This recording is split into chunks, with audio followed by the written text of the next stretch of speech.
नमस्कार, सुस्वागतम, वेलकम। मैं निधि शिमाली आपके सामने एक बार फिर से उपस्थित हो रही हूँ अगस्त माह का कर्क राशि वालों का मासिक राशिफल लेकर। तो जान लेते हैं अगस्त माह में कौन से विशेष व्रत और त्यौहार आ रहे हैं, क्योंकि बहुत विशेष ये माह रहता है। इस माह में बहुत सारे व्रत और त्यौहार रहते हैं। तो 2 अगस्त को नाग पंचमी का पर्व बड़ी धूमधाम से मनाया जाएगा। 8 अगस्त को पुत्रता एकादशी आ रही है। 11 अगस्त को रक्षाबंधन का पर्व, जो कि भाई बहनों के प्रेम का प्रतीक है, वो मनाया जाएगा। 12 अगस्त को श्रावण मास समाप्त होने जा रहे हैं। 14 अगस्त को कजली तीज का पर्व बड़ी धूमधाम से मनाया जाएगा। 15 अगस्त को स्वतंत्रता दिवस मनाया जाएगा। 18 अगस्त को कृष्ण जन्माष्टमी मनाई जाएगी। 20 अगस्त को गोगा नवमी का पर्व बड़ी धूमधाम से मनाया जाएगा। 23 अगस्त को बछबारस और पर्युषण पर्व प्रारंभ होने जा रहा है। 30 अगस्त को हरतालिका तीज का पर्व बड़ी धूमधाम से मनाया जाएगा और 31 अगस्त को गणेश चतुर्थी का पर्व आ रहा है। तो ये है इस माह के व्रत और त्योहारों की लिस्ट। बहुत बड़ी है, इस वजह से ये माह भी बहुत महत्व का है। अब ग्रह गोचर के हिसाब से ये माह कैसे महत्व का है उसके बारे में जान लेते हैं। तो सबसे पहले बात करते हैं ग्रहों के राजा सूर्य की, जो कि वर्तमान में अपनी अति मित्र राशि कर्क में विराजमान है और 17 अगस्त को वे अपनी खुद की राशि सिंह में मूलांतरिक होकर विराजमान हो जाएंगे। बुध ग्रह की यदि बात करें तो वे वर्तमान में अपनी सम राशि कर्क में विराजमान है। 1 अगस्त को ही यानी महीने के प्रारंभ में ही वे अपनी सम राशि सिंह में प्रवेश करेंगे और 21 अगस्त को वे कन्या राशि में उच्च के होकर विराजमान हो जाएंगे, जो कि उनकी खुद की राशि है। मंगल ग्रह की यदि बात करें तो वे वर्तमान में अपनी खुद की राशि मेष में स्वग्रही होकर विराजमान है और 10 अगस्त को वे अपनी मित्र राशि वृषभ में प्रवेश कर जाएंगे। गुरु ग्रह की अगर बात करें तो ये इस पूरे माह मीन राशि में स्वग्रही होकर विराजमान रहने वाले हैं। शुक्र ग्रह की अगर बात करें तो वे वर्तमान में अपनी अति मित्र राशि मिथुन में विराजमान है और 7 अगस्त को वे अपनी सम राशि कर्क में प्रवेश करेंगे और 31 अगस्त को यानी महीने के लास्ट दिन वे सिंह राशि में प्रवेश कर जाएंगे। शनि ग्रह की बात करें तो वो इस पूरे माह स्वग्रही होकर मकर राशि में वक्री अवस्था में विराजमान रहेंगे। राहु अपनी सम राशि मेष में और केतु अपनी सम राशि तुला में इस पूरे माह विराजमान रहने वाले हैं। तो ये है इस माह के ग्रह गोचर की स्थिति का हाल और इन ग्रहों की इस जो उथल पुथल है उसका क्या परिणाम आपके राशिफल पे पड़ेगा उसके बारे में जान लेते हैं। तो शुरू करते हैं कर्क राशि वालों का अगस्त माह का मासिक राशिफल। सबसे पहले आपको बता दूं कि ये जो मैं राशिफल आपको दे रही हूँ ये चंद्र गणनाओं पर आधारित है और आपकी राशि और लग्न दोनों के हिसाब से समान रूप से प्रभावशाली भी है। अतः सबसे पहले बात करते हैं आपके राशि स्वामी और लग्नेश चंद्रमा की। तो आपकी पर्सनैलिटी बहुत ही आकर्षक है, इसीलिए मन भी बहुत चंचल रहता है। चंद्रमा चंचलता लिए हुए है और जिसके राशि स्वामी या लग्नेश चंद्रमा होते हैं वो व्यक्ति थोड़ा सा चंचल प्रवृत्ति का होता है, अस्थिर माइंड का होता है। अपने दिमाग के अंदर चीज़ें बहुत ज़्यादा चलती रहती हैं। इन चीज़ों को थोड़ा सा व्यवस्थित कर दीजिए, अपने माइंड को शांत कीजिए, क्योंकि माइंड को जितना फ्रेश और शांत रखेंगे उतने ही शांत तरीके से आप अपने डिसीजंस ले पाएंगे और वो डिसीजन उतने ही पावरफुल होते हुए भी दिखाई देंगे। ये समय आपकी पर्सनैलिटी में 4 चांद लगाने का है। ददियाल से आपके रिलेशन बहुत अच्छे रहेंगे। दादा दादी और ददियाल के पारिवारिक सदस्यों का पूरा लाड और दुलार आपको देखने को मिलेगा। इस समय पारिवारिक रिश्तों के साथ साथ आप अपने वर्क प्लेस पर भी एक अच्छी छवि बनाते हुए दिखाई देंगे, परंतु एक अनस्टेबिलिटी अनसर्टेनिटी हमेशा आपको अपने जीवन में अपने काम में देखने को मिलती है। एक काम करते हैं, थोड़ी सी देर बाद में आपका मन भर जाता है, फिर लगता है कोई दूसरा काम करें, फिर लगता है तीसरा। तो इस तरह की प्रवृत्ति को आपको छोड़ना होगा। एक काम को कंप्लीट करें, पूरे कंसंट्रेशन से करें, उसके बाद दूसरे काम की शुरुआत आपको करनी चाहिए। बस इस बात का आपको ध्यान रखना है, बाकी किसी भी प्रकार की समस्या आपके जीवन में नहीं होगी। हालांकि शनि की दृष्टि है, इसीलिए थोड़ा सा आप शनि की दृष्टियों से भी संभल कर रहे हैं। पिता से वाद विवाद की स्थितियों में थोड़ा सा बचने का प्रयास करें। अब आते हैं आपके द्वितीय स्थान पर। द्वितीय स्थान के स्वामी हैं सूर्य, जो कि लग्न में जाकर विराजमान हो रहे हैं और पहले वो 17 अगस्त तक अपने से 12वें बैठेंगे। उसके बाद में वे आपके खुद के स्थान में स्वग्रही होकर विराजमान हो जाएंगे। तो सूर्य के रिजल्ट आपको मिक्स देखने को मिलेंगे, क्योंकि शनि की दृष्टि भी है सूर्य पर। पिता पुत्र हैं, दोनों की शत्रुता रहती है, इसीलिए आपको सूर्य के रिजल्ट इतने खराब भी नहीं और इतने अच्छे भी नहीं। 17 अगस्त तक तो स्थितियाँ ऐसी ही रहने वाली है। इस समय धन से संबंधित चीज़ें सामान्य रूप से चलती चली जाएगी। नए कार्य की शुरुआत आपको 17 अगस्त के बाद करनी चाहिए। वो टाइम आपके लिए बहुत ही परफेक्ट रहने वाला है। उस समय आप कोई भी काम हाथ में लेंगे, उस काम को सफलतापूर्वक संपन्न करके ही दम लेंगे। इस समय आपके जीवन में आ रही समस्याएं भी दूर होती हुई दिखाई देगी। कोई काम आपके अटके हुए हैं तो वो काम भी द्रुत गति से पूरे हो जाएंगे।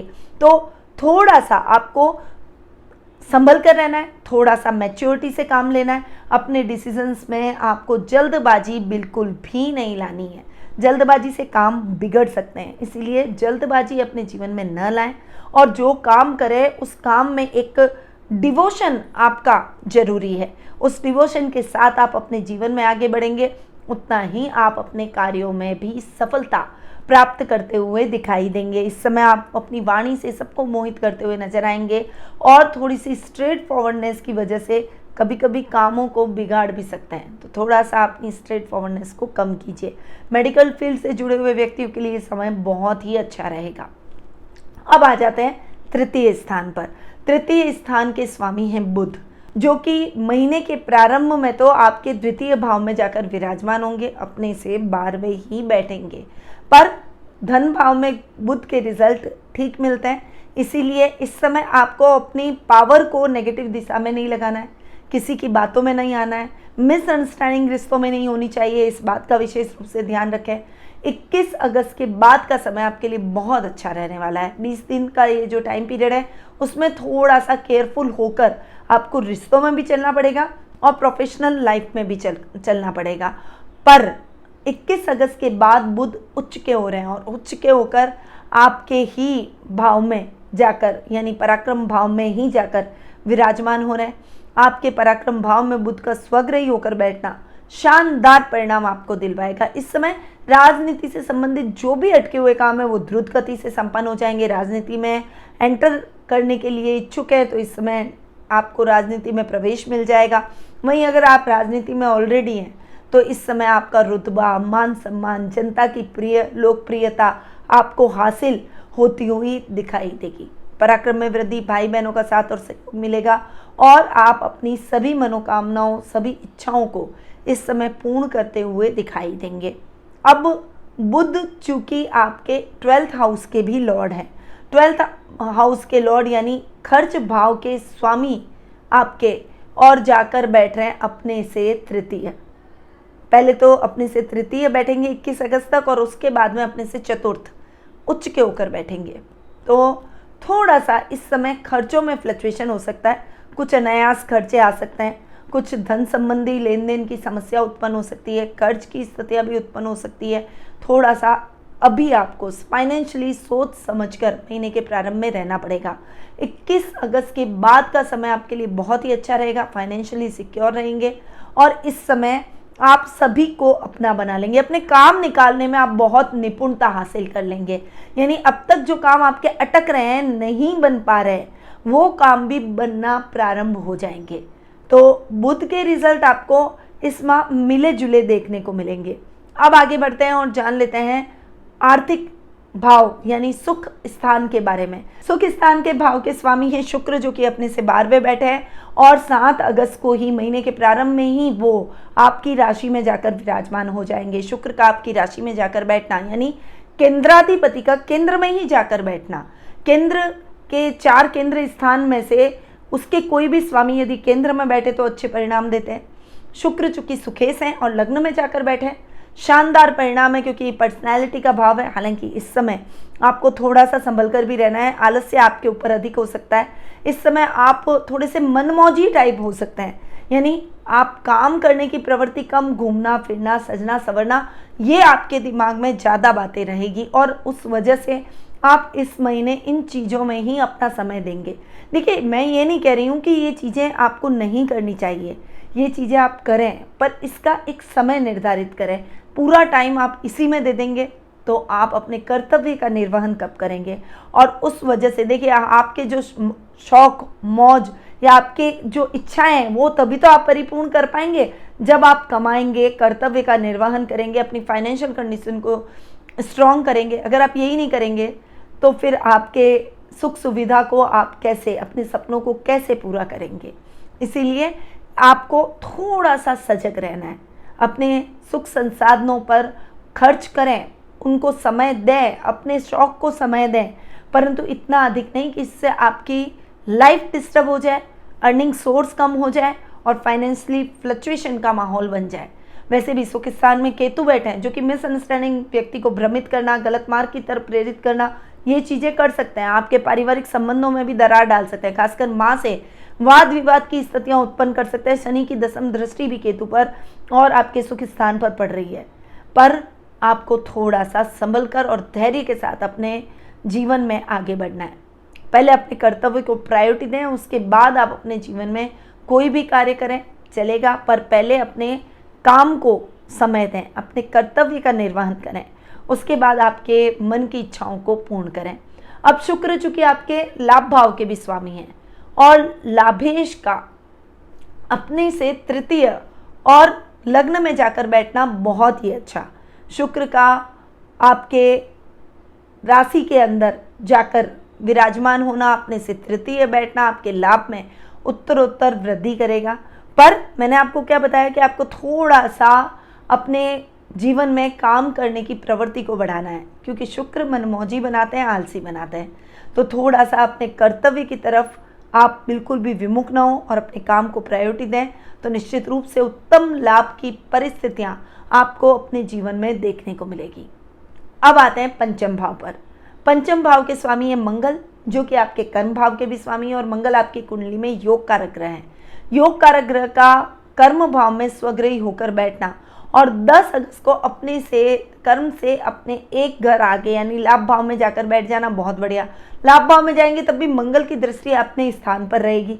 तो जो इंजीनियरिंग के छात्र हैं उनके लिए ये समय बहुत ही शानदार है, उत्तम परिणामों की प्राप्ति करेंगे। साइंस के स्टूडेंट्स के लिए ये बहुत ही अच्छा है। कोई तकनीकी शिक्षा अगर आप ले रहे हैं तो उन स्टूडेंट्स के लिए ये समय बहुत अच्छा है। जो ठेकेदारी से संबंधित, कंस्ट्रक्शन लाइन से संबंधित काम करते हैं उनके लिए भी ये समय अच्छा है।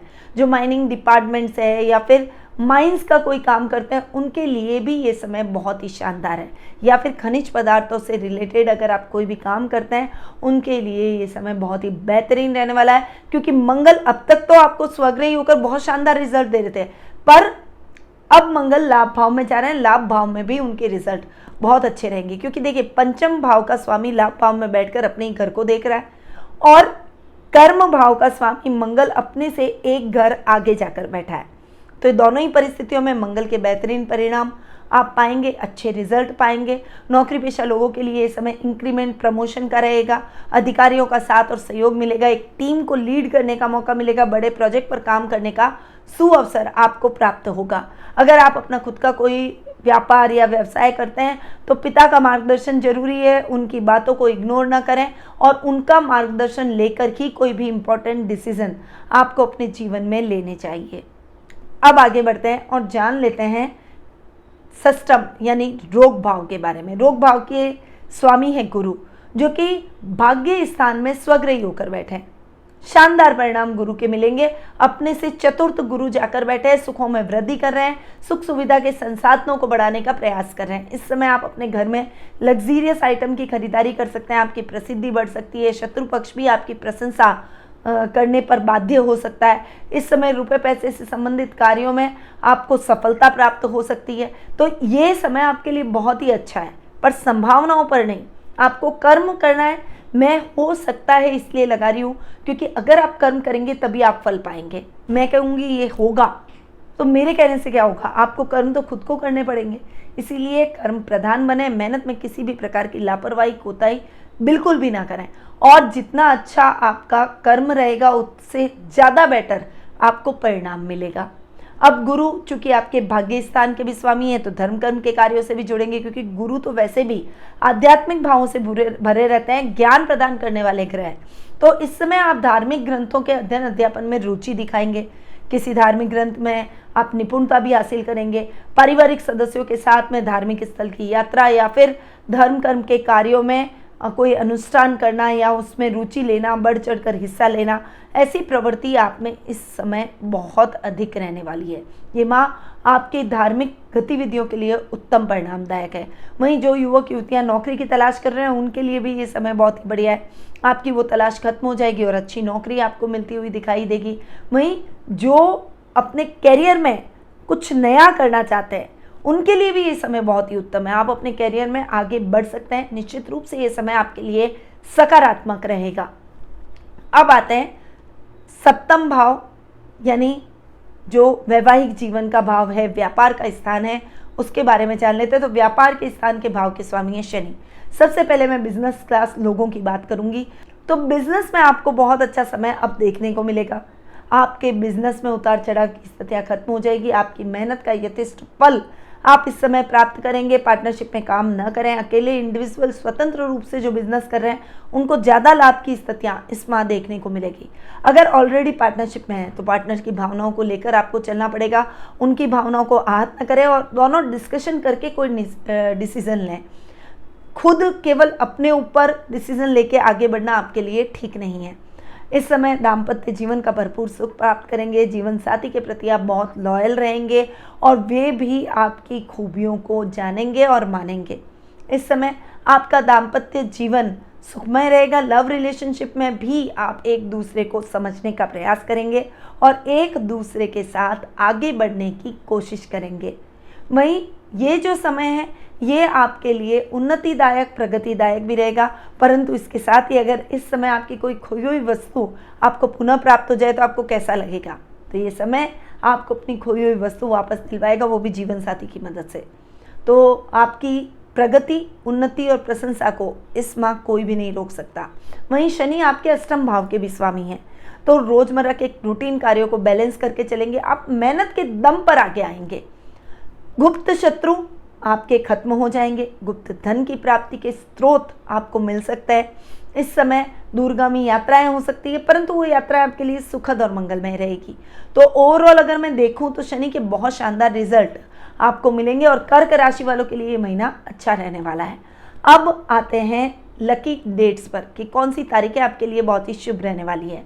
तो 1 से 3 तारीख, 6 से 12 तारीख, 15 से 21 तारीख और 24 से 30 तारीख, ये तारीखें आपके लिए बहुत ही उपयुक्त और लकी रहने वाली हैं। इनमें आप अपने कोई भी इंपॉर्टेंट और शुभ काम कर सकते हैं।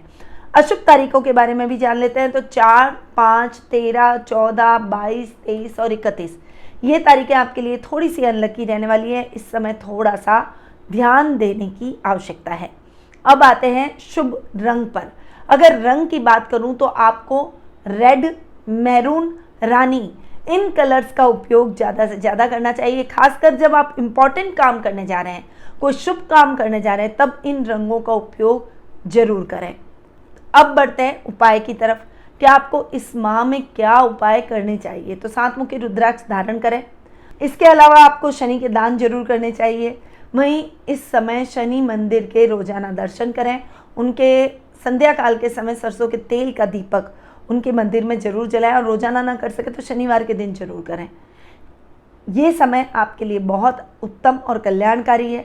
शनि के दोष को मंगल दूर करते हैं। हनुमान जी की पूजा आराधना का नियम आपको बना लेना चाहिए। रोज हनुमान चालीसा का पाठ जरूर करें और पाठ करने से पहले और पाठ के अंत में जय श्री राम जरूर कहें।